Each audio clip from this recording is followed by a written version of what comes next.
கிறிஸ்துவுக்குள் பிரியமானவர்களே, தேவகுமாரனாம் கிறிஸ்து தாழ்மையின் ரூபமானவர்.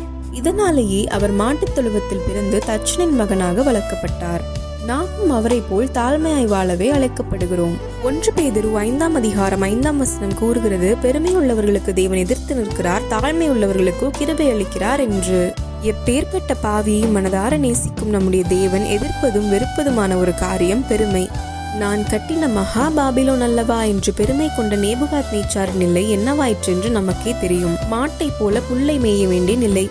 ஆண்டவருடைய பிரியமான தூதன் தள்ளப்பட்டவனாக மாறியதற்கு காரணமும் இந்த பெருமைதான். இப்படி பல உதாரணங்களை கூறலாம். ஒரு சின்ன பெருமை நம்மிடம் முளைத்தாலும் அது நம்மை தேவனிடமிருந்து பிரித்துவிடும். தேவனுடைய கிருபையை இழக்க செய்துவிடும்.